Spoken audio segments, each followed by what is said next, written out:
మేషరాశి వారికి ఆదాయం 2, వ్యయం 14, రాజ్యపూజ్యం 5, అవమానం 7. అశ్విని 1, 2, 3, 4 పాదాలు, భరణి 1, 2, 3, 4 పాదాలు, కృత్తిక 1వ పాదం యందు జన్మించిన వారు. అలాగే నామ నక్షత్రం ప్రకారం చూ, చే, చో, లా, లీ, లు, లే, లో, ఆ అను అక్షరములు తమ పేరుకు మొదటగా గలవారు ఈ మేషరాశికి చెందినవారు. మేషరాశి వారికి ఈ సంవత్సరం చాలా బాగుంది.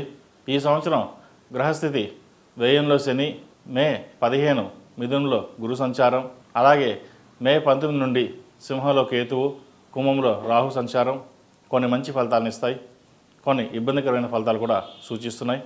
ఈ రాశి వారికి ఏలినాటి శని ప్రారంభమైంది. శనికి జపాలు, అభిషేకాలు, అఘోర పాశుపత హోమం చేయించడం చెప్పదగిన విషయం. కొత్త వ్యాపారాలు ప్రారంభిస్తారు. ఏ విషయంలో కూడా తొందరపడరు. మీరు చేసిన కృషి నిదానంగా ఫలిస్తుంది. ఒక పెద్ద అవకాశం కలిసి వస్తుంది. మీలో ధైర్యం, శ్రమించే గుణం పెరుగుతాయి. కొన్ని ఆగిపోయిన పనులు ఈ సంవత్సరం మధ్యలో పూర్తవుతాయి. విలువైన భూములు, స్థలాలు కొనుగోలు చేస్తారు.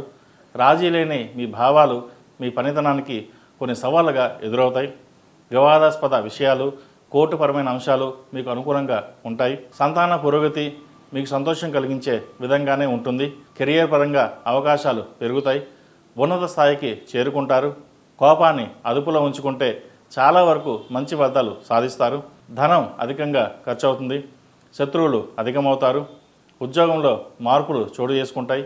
హోటల్ వ్యాపారం, management course, consultancy, marriage bureau నడిపేవారికి, ఫైనాన్స్ సెక్టర్స్లో ఉన్నవారికి, జ్యువెలరీ వ్యాపారస్తులకు, ఆర్టిఫిషియల్ జ్యువెలరీ, కాస్మెటిక్స్ వారికి ఈ సంవత్సరం బాగుందని చెప్పవచ్చు. ఈ రాశిలో జన్మించిన స్త్రీలకు మీ ఓర్పు, సహనం, మాటల చాతుర్యం వలన లాభపడతారు. కొన్ని బాధ్యతల నుండి తప్పుకోవాలని భావిస్తారు.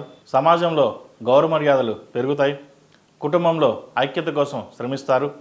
వ్యక్తిగత హామీలు మాత్రం ఇవ్వకండి. ఉద్యోగ ప్రయత్నాలు ఫలిస్తాయి. కొన్ని విషయాల్లో కొందరి సహకారం లభించినప్పటికీ దాన్ని మీరు సద్వినియోగం చేసుకోకపోవచ్చు. కోర్టు తీర్పులు అనుకూలంగా వస్తాయి. తీర్పులకు సంబంధించిన ప్రయోజనాలు మాత్రం ఆలస్యంగా అమల్లోకి వస్తాయి. ఆధ్యాత్మిక కార్యక్రమాలలో చురుగ్గా పాల్గొని మానసిక ప్రశాంతతను పొందుతారు. వృత్తి ఉద్యోగాల్లో ప్రోత్సాహం లభిస్తుంది. విద్యార్థులకు మంచి అవకాశాలు కలిసి వస్తాయి. ఇంతవరకు ఆలోచనలకే పరిమితం చేసిన వాటిని ఆచరణలోకి తెస్తారు. అయితే ఏలినాటి శని ప్రభావం కొంత ఉంటుంది కాబట్టి కాలభైరవ రూపు ధరించడం, 8 శనివారాలు శనికి తైలాభిషేకం చేయించడం, అఘోర పాశుపత హోమం చేయించడం చెప్పదగిన సూచన. ఏదైనా పని మీద వెళ్ళేటప్పుడు బుధవారం నాడు కానీ శుక్రవారం నాడు కానీ వెళ్ళండి. మంచి సానుకూల ఫలితాలు సంప్రాప్తిస్తాయి. తదుపరి వృషభరాశి.